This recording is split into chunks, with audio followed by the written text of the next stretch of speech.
I need to escape the architecture of my own name. I need to unzip the skin, step out of myself, like smoke evacuates a burning house. Quiet at first, then all at once. I am exhausted by the sound of my own footsteps, following me everywhere. I need to become someone else, anybody else. Let me borrow the calm in your veins, the mercy in his hands, the uncertainty in her laughter.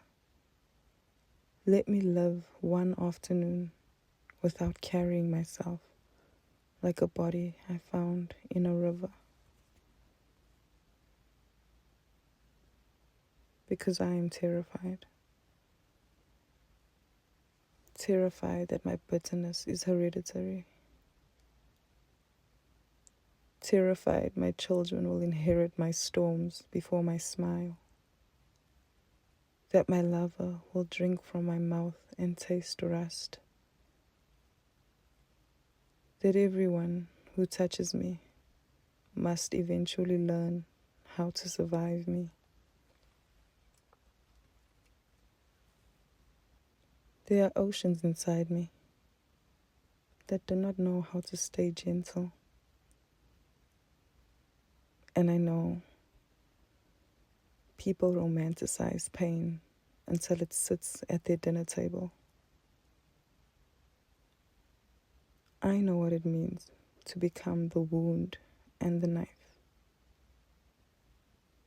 I know what it means to apologize with trembling hands while still bleeding on the floor you swore you would never stain again.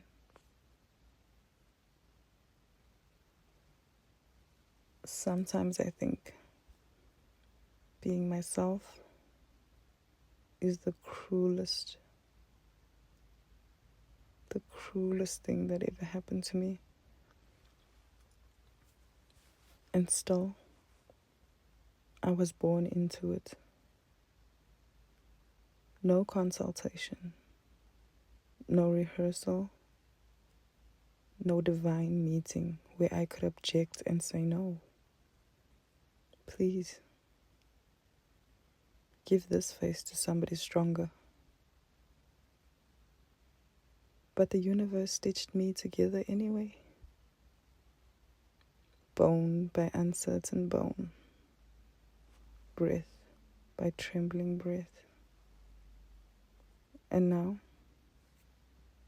I carry this person like a sentence too heavy for the mouth. I need a different insult. I have already called myself everything sharp enough to draw blood. Failure, coward, fraud, monster, miracle, especially miracle. Because how dare I survive this long while feeling so unfinished? How dare these hands create beautiful things after all the destruction they've caused?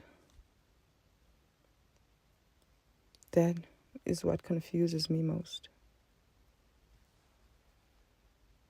I don't understand how someone capable of ruin can also make art that softens strangers.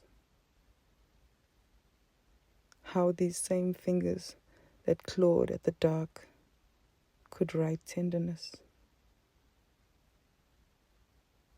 How this body, this trembling cathedral of errors, still learned how to hold sunlight. I have done beautiful things. Small, beautiful things. Big, beautiful things. invisible, beautiful things. I have made people laugh while quietly planning my disappearance. I have held breaking hearts with hands that did not know how to hold themselves. I have walked into rooms while my soul remained outside, begging me not to go in. Tell me, who does that make me? Because I am proud and disgusted. I have stood on stages, accepting applause, feeling like a thief who stole his own reflection. I have won first prize and mourned it like a funeral. I have destroyed myself with frightening dedication and still somehow grown flowers from the ashes. Who am I to ruin everything and still create beauty? Who am I to be both the fire and the thing worth saving from it?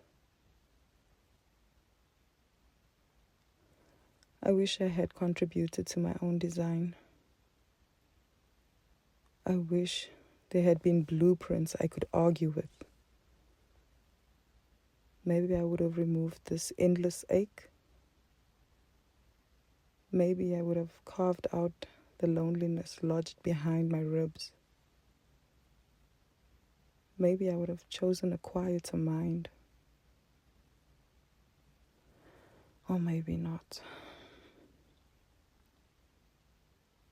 Maybe I am grateful I was not trusted with the responsibility of creating me, because I would have made myself smaller, easier to swallow,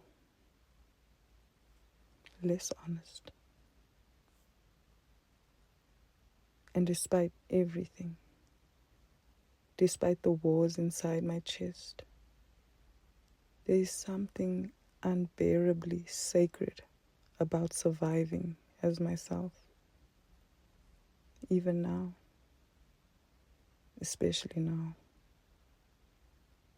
I want to go where my spirit stops apologizing for existing. I want to arrive somewhere and not feel haunted by my own reflection. I want peace that does not need permission. I want silence that doesn't sound like loneliness. I am lost. I'm trapped. I'm free. I'm hopeful. I'm devastated. I am all of it at the same time. A contradiction with a pulse. A mouth full of prayers and broken glass. And some nights, I still beg the universe, let me be you. Let me be him. Let me be her. Anyone, anything. Because surely anything is easier than carrying this unfinished soul through another morning. But then, there are moments, tiny moments, where the light hits my scars like they were always meant to be seen.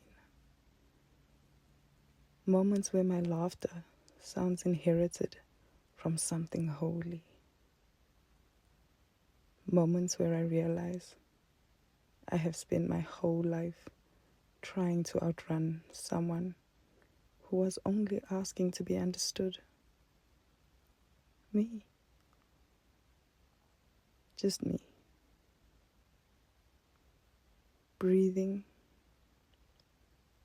failing, creating, destroying, loving, begging, healing, returning, human in the most terrifying way. And maybe that is all I've ever been. Not a mistake, not a masterpiece. Just breath, still moving through grief, through shame, through impossible hope. I am breath in motion. And for tonight, that is enough.